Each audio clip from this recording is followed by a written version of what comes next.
정권을 잡기 위해서는 공산주의자와도 협력을 하고 지지할 수 있다는 것이 장면 씨의 그 정치 형태인데, 저 장면 씨가 지금 부통령이 되려고 하는데 이거 나라가 망해서 안 되겠다 이래가지고 이 양반이 3.15 부정선거를 사실상 그렇게 주도를 한 것 같아요. 그렇게 해서 결국은 비극이 발생하고 말았습니다. 이미 도시를 중심으로 해서는 자유민주주의 교육을 받은 어떤 젊은 세대들이 성장하고 있었고, 그들은 이승만의 카리스마를 인정하지 않습니다. 하는 그런 가운데 그러한 시민적 중산층이 이미 상당한 정도로 솟아오르기 시작했고, 농촌과 달리 주요 도시에서는 자유당은 참패를 했어요. 국회의원 선거나 이미 그런 상황에서 만인의 공분을 일으키는 부정선거가 부통령 선거를 중심으로 해서 자행이 됐어요. 자행이 되고, 그렇게 해서 이승만 체제는 솔솔하게 붕괴를 했습니다. 근데 그 붕괴를 시킨 것은 결국 미국이에요. 미국은 에벌레디 플랜을 작동을 해서 그래서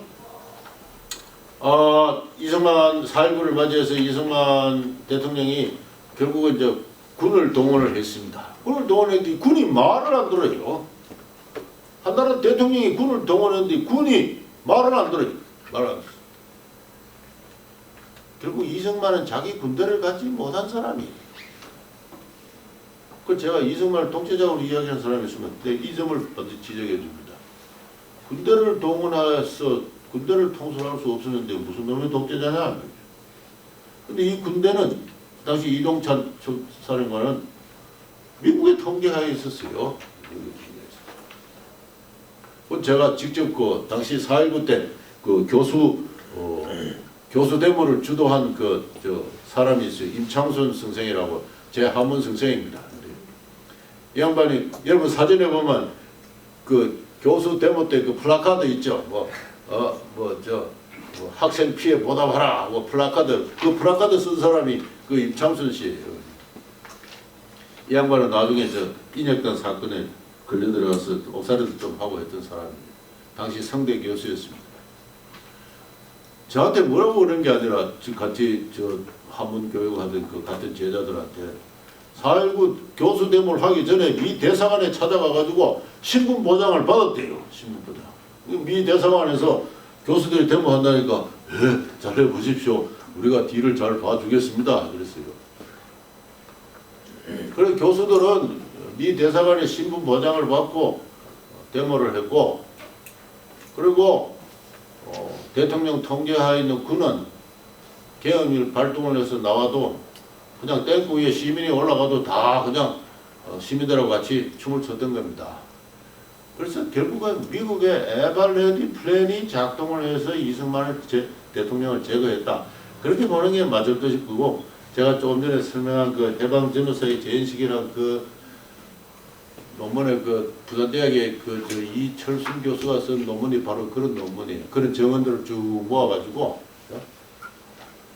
그래서 결국 제 책에 그 논문에 제 뒷부분 보면은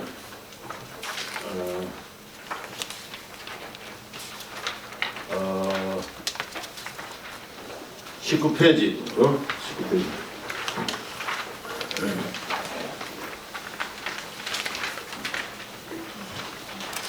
19페이지 마지막 패러그래프 읽고 좀 쉬었다가 토론하면서 경제 이야기도 좀 더 들어갑시다. 19페이지 마지막, 한국의 정치는 1958년 제4대 국회의원 선거를 거친 후 깊은 혼란으로 빠져들었다. 그 와중에서 이승만 정부는 미국의 대외 정책의 변화에 따른 위기적 상황을 해석할 여유와 능력을 발휘하지 못하였다. 새로운 국제정치와 국제경제의 환경에 적용하면서 한국 경제를 힘찬 도약의 고도 성장으로 밀어올리기 위해서는 새로운 정치적 지도력이 요구되었다.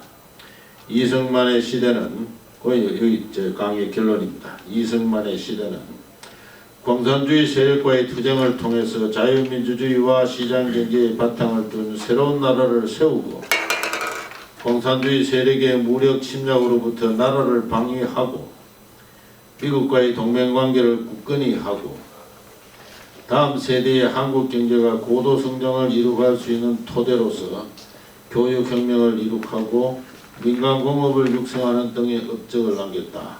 이게 이승만의 정치입니다.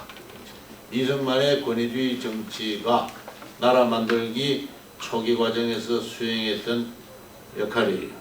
그리고 그 권위주의 정치의 필연성, 그에 저항했던 당시의 야당 엘리트들의 그 지향, 이 모든 것이 다 덩가다. 그렇죠? 누가 옳고 그르고 그런 거 없다. 그렇죠? 그 모든 것은 하나의 기능적으로 저는 필연의 과정이었다. 그렇게 생각합니다.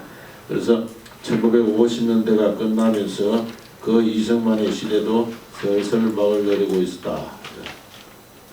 자, 좀 쉬었다가 교육혁명, 그 다음에 경제관계